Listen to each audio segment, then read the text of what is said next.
Okay, this is the Sawmill Parkway, Yonkers, New York, site of the famous Battle of Yonkers in World War Z, the novel, not the movie. This is the exact spot where the battle took place.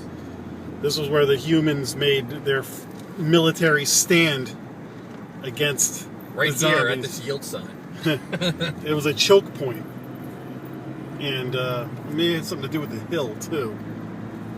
But it was also where they realized that their tactics weren't going to work. No. Which, what the movie lacked, was an actual war and battle with zombies. That was just zombies happen and take over world. So you get the sign right there. Yonkers. Yonkers! This is where humanity lost. So this is what was not in World War Z. The Battle of Yonkers.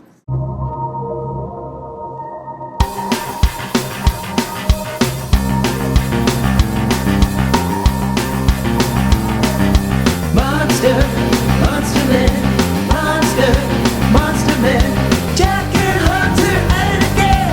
Monster, Monster Man, Monster, Monster Man, Monster, Monster Man, zombies will man the undead. Monster, Monster Man, in your mind under your bed. Monster, Monster Man.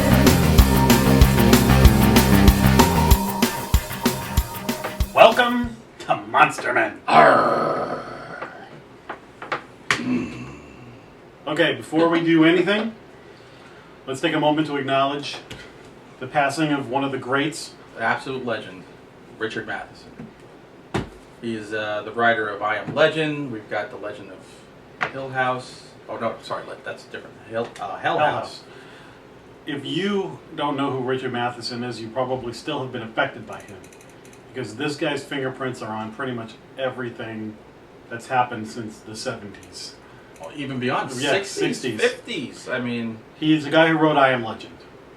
He's the guy who wrote that trilogy of terror with the little doll. he's the guy who wrote the Twilight Zone episodes. In fact, I think he also That was the Shatner one, looking out the window, right? Terror at 20,000 Feet. He wrote Star Trek episodes. Yep. He did the screenplay for our favorite, the Night Stalker movie. Yep. Which is really where I think I first knew his name, because I watched The Night Stalker all the time, so I remember seeing Richard Matheson. Then I, learned about I Am Legend, and I'm like, oh, that can't be the same guy. But wait, yes, it is. If you haven't read the book I Am Legend, you really should, because there's been 3 movies of it. The Vincent Price one, Last Man on Earth, is maybe the closest, but none comes because he was so cutting edge and gritty. His work is dark. I mean, this guy, he earned legendary status. Yeah. So if you like horror, you like sci-fi, this guy is the father of a lot of that. Wikipedia him, and you'll just see. Read everything he's ever done. Yeah, His short stories, his books, his novellas. We had to acknowledge just an absolute legend. Greatly missed. Okay, so we're going to cover a few recent movies that have come out, but we're going to start with. Remember when the Sixth Sense came out? It was right around the time that The Haunting came out, and The Haunting remake. Yeah. And The Haunting remake and The Sixth Sense are examples of a bloated, over budget, over special effect crap fest, and a incredibly original, well thought out, well written Right. movie. Well acted, the whole deal. World War Z recently came out, so we're going to talk about that first. Then we're going to cover the Conjuring movie, and we're going to talk about. I just had to do that. That made my whole family jump the first time they saw the commercial. All I can say is, good thing the family in the Conjuring didn't have the clapper, because their lights would have been going on. And on. Clap on. Something's in here. We'll talk about the Conjuring and Pacific Rim as well. But we're going to start with World War Z, because I also saw a locally produced, by some guys in Connecticut, a zombie movie called The Battery, which they made for $6,000. Oh my god. In the woods of Connecticut. Friends of mine know these guys. Mm-hmm. It is a very original look, the zombie genre is flooded with a lot of the same old. Oh, I'm ready to shoot the zombie genre in the head and declare it dead and let it rest for a decade or so. So I want to talk a little bit about World War Z, and then we'll get into the battery. But go onto iTunes or Amazon or your video on demand on your TV and find the battery and spend $4 and watch it. Support these guys. They did the Sundance Film Festival, I think it was, and got rave reviews, so it got picked up, and you'll see. But I'm hoping after this I watch it Yes. later. All right, so World War Z. Now, first let's go. Max Brooks, who is Mel Brooks' son, wrote this book, World War Z, which it's scenes from all around the world of the zombie apocalypse. I liked it. Well, no, I didn't like it. You didn't like it. But the part that I did like was that the Battle of Yonkers in the book took place right at where I am. I will drive home He will pass the Battle of Yonkers when he to turns right Sawmill Parkway. Yeah. So that was the only thing I liked. I didn't like. I don't know. I just didn't like the whole structure of the Max book. Brooks wrote the Zombie Survival Guide, Mm-hmm. and then he wrote World War Z, which Kirkman from The Walking Dead has not read any of Max Brooks' stuff, I heard, because he doesn't want to steal his ideas. He doesn't need to. But he's good because when you read the Zombie Survival Guide, he basically took every scenario you could ever have with zombies and said, well, this, and blew it for every other zombie writer. I did like his thing about go seek high ground and take the stairs out. Yes. I was like, so I think about that all So the you time. get to World War Z, and it's not a linear story. It's people's accounts of what happened in this big war. Everywhere. So it's not the most fast-paced, engaging book, but there's a lot of interesting stuff that happens in it. And I heard the audiobook is way better than reading it, so I want to try that. There are some vignettes that are actually really cool. Here's the thing. You go in to see World War Z, the movie, forget the book if you read it, because it has nothing to do with the book besides the title and one or two little things. Yeah, they put the title. Really. The movie World War Z has more in common with the Will Smith I Am Legend and the Contagion movie Oh god. than it does. It's not even a horror movie. It's No, like it's an a action chase movie. And the only character in it is Brad Pitt, basically. Who says 17 words in this movie. They're coming. Big close-ups of him. It's just endless and it's mind-numbing. And he survives more stuff than Daffy Duck in every episode of friggin' Looney Tunes put together. At one point I'm like, really? You're still alive and walking? Give me a break. Here's the thing about it. So you really didn't like it. No. At all. Did not see it for a week or two because people were so against it. And then I went because I knew we were going to talk about it. Yeah. And it wasn't as bad as I thought it was going to be, but it was not memorable. I watched it. I was like, a couple of things happened in it that I was like, oh, cool. You never really get to see that scale of stuff happen in a zombie movie. I will say the hordes, it was the first time you saw true hordes of zombies. So when they're like scaling up that wall, using each other as a ladder to get up the wall, awesome. Him trying to get out of that fortress in Israel, I thought was really cool. Except that everywhere he went, some major event happened Just to as he where got there. I felt as if he was the Forrest Gump of the zombie apocalypse. Like, wow, he's there when Israel was fine. Yeah, they till were he the got only ones there. who figured it out, and then he gets there and he happens to see it fall, but he gets out. And he never had a chance to eat or poop. No, it's worse than 24. Jack Bauer, he gets 24 hours a day and he doesn't go to the bathroom once. He needs Activia to regulate his system. But another problem I had with the movie, though, was the Battle of Yonkers, the World War Z. The war. There was a war. This was the zombies take over. There was no sort of, we're going to try something, and then it fails, and we've got to try something else. This was a look for a cure Yeah, for a what you said, virus. bouncing from country to country to country, trying to look for the cure. I don't know. Plus, did you give a crap about anybody? Did No. they humanize a single character? There was one soldier who you've seen in other stuff. I think he's a dude from, he's in The Departed. Anyway, you recognize him. And he plays one of the soldiers when he goes to that base where they have to refuel. The one in the- Africa? Yeah. Um, Right. That guy was a perfect example of somebody that they could have made into a side character and had a plot, but instead he's in and out in 2 seconds. But that was the thing. They didn't build a single character. Even the girl he meets on the plane, you don't know her name No. or anything about her. The plane thing was ridiculous Yeah. too. So essentially, you don't care about anybody. You don't. And there's not even any. The only cool zombie was the chick zombie that was in the CDC kind of place in Scotland. Oh, she was so creepy. I'm hoping that that's not her real face.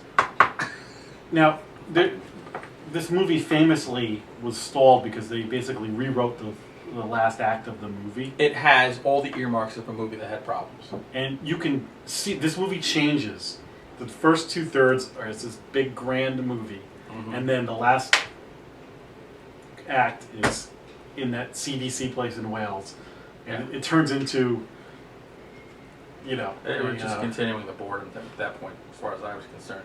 So, But they are making a sequel. of course, they're making a sequel. Why?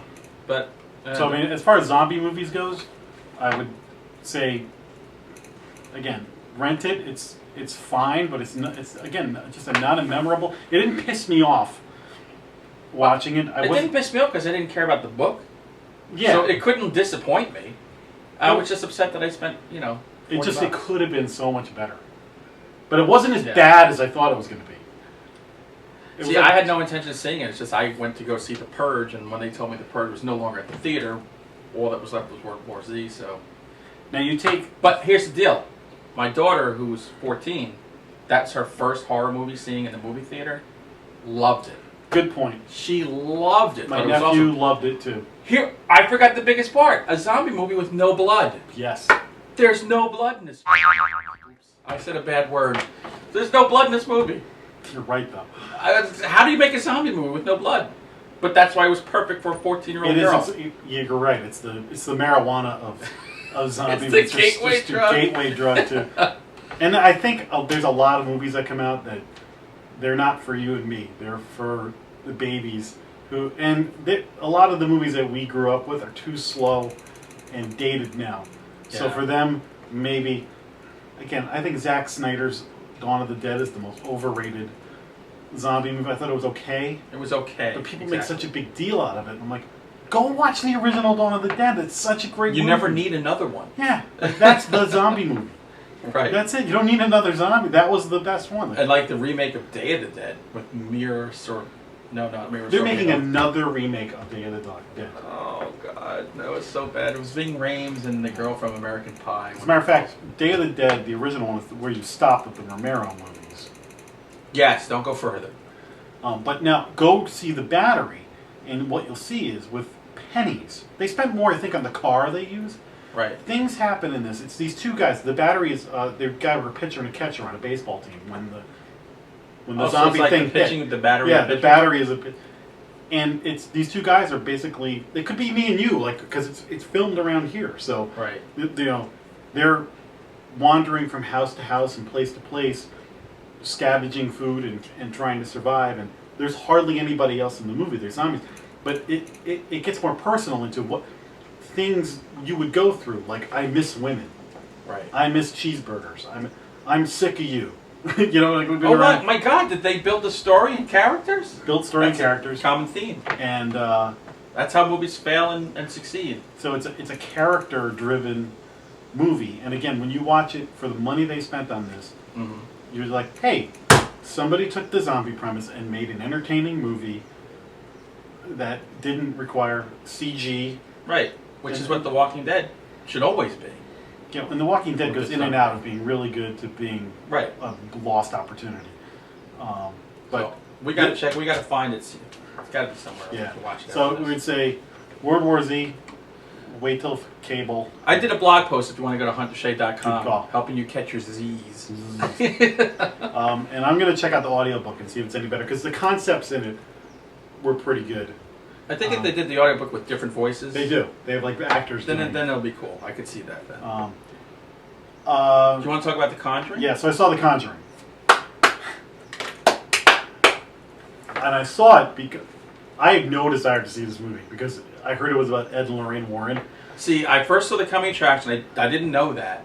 And then I was like, oh my God, this looks like the greatest. I got to see this. And then I saw like another one like a week later, and it mentioned Ed and Lorraine Warren. I'm like, oh. But then it had the woman from Bates Motel. Yeah. So I'm she's like, in I The want to see Departed, that. So, just conflicted. too. And the guy who played on Night Owl.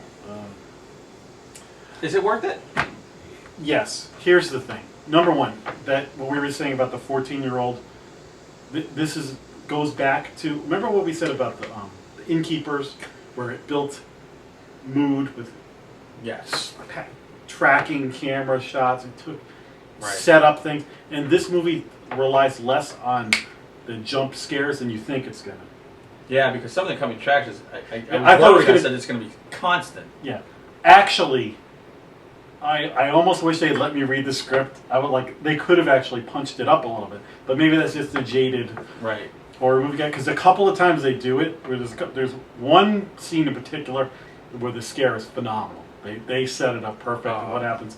Cool. Worth seeing. If you know anything, I've gone to the Warrens seminars. I know I a have guy- too. We know a guy At the who Carriage worked House. with them. I went to some place in Connecticut, and I saw they played some audio. They showed some photos. They show you one of the Warren seminars, and me and my friend who had also gone with me, like they didn't show videos like these people are showing. I didn't say anything or hear anything and heard their things that made me go, oh my God. This movie boasts it's based on a true story. Well, it's based. Based on a true story that somebody. It's based on a story somebody told somebody else. Hey, I'm gonna let you behind the curtain a little bit. I have a book coming out either later this year or early 2014, and it's based on actual events that I went through here, right here. But when you're writing it, because you have to have a book that has to have a beginning, a middle, and an end, you kind of have to tweak things, and you have to pump some things up and take some things out, because The poetic license. it has to have an arc and it has to have an answer. And real life has no answers sometimes. Real life. It's a Cormac McCarthy book. Yeah, exactly. It's No Country for Old Men. I don't have his reputation, so I can't get away with You use it. punctuation. So yes, and capitalization, the whole thing. But I understand how you have to change things in order to. The Conjuring gets a little heavy-handed at times, where especially more veteran viewers like you and me are going to kind of laugh at a few things, or knowing the carny nature of of what the Warren kind of stuff is. Right. You kind of laugh, and there's a couple of CG stuff that you're like rolling your eyes at, but overall, it's a fun movie. Good scares. Go see it. Don't overthink it. Just go and. I think I'll go Tuesday.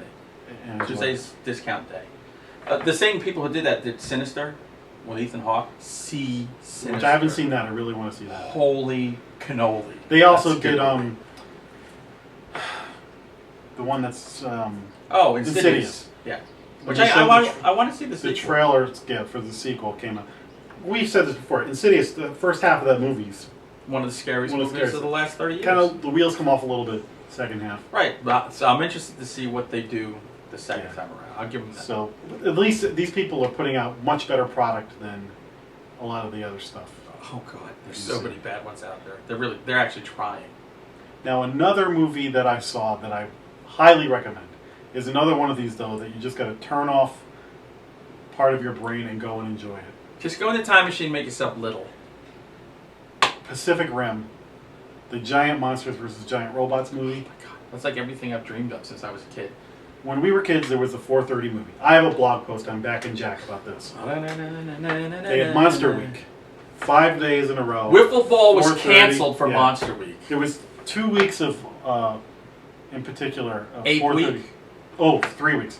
Vincent Price Week, Ape Week, Planet of the Apes, and Monster Week with all the Godzilla, Yep. Mothra, Gamera, all those Mecha Godzilla. Mm-hmm. So that's where you and I really discovered all those Japanese Yes. giant monsters. This is basically, for the younger crowd that doesn't know that, this is Voltrons versus Godzillas. This is giant robots fighting giant Concept monsters. just try it. The Blows main me away. characters, the Jaegers they're called, or something like that, who pilot the robots. Right. They're cartoon characters, and they're fine. Who cares? Who cares? I don't even want to know. See, this is one where I don't care. I don't want human being characters. Charlie Day from It's Always Sunny in Philadelphia, Ron Perlman, Hellboy, and a guy from The Dark Knight Rises. He plays a creepy guy in The Dark Knight Rises. Plays like a bumbling scientist in this. He still looks like creepy. He should play Slugworth in a really wanted movie, but he's a goofball. In it. Right. They have this. It's a stupid side plot, but it's Charlie, so it's funny, and it keeps the movie Charlie from taking itself too seriously. I just want to see things fight each other. Special That's effects all I want are to see in that. phenomenal. The monsters are awesome. You're just gonna get a big thing of popcorn, kick back, enjoy it, and don't worry. Yes. And there's no baggage like the Superman movie. People love it. People hate it. This doesn't have any history to it. It's just it's giant monsters fighting giant robots. You get what you're expecting. Right. And ain't gonna win an Academy Award, but that's a movie worth plunking down your money for. Just like if you go turn on Sci-Fi, Sharknado is worth putting. Just drop it on there and watch if you haven't watched Sharknado, the title says all you need to know. Tara Reid and Ian Ziering from Steve Sanders from 90210. He's speechless. I was speechless when I was watching it. I was just like, things happen in this movie. That's awesome. I have it on DVR. Sequel. They're getting ready for a sequel.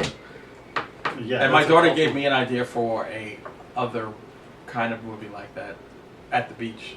I'm not going to tell anybody because I actually might try to use this and sell it. Maybe we'll collaborate on that. Exactly, baby. All right, so I would say go see The Conjuring. Definitely see Pacific Rim. Wait for cable for World War Z, and listen to the audiobook. Oh, and find the battery. Find the battery. And thumbs up to the guys who made the battery. Good job, guys. All right, that's it for this Monster Man. We're running out of time, so we'll see you At the movies? At the movies. Same thing. I'll roll for us. Bye. See ya.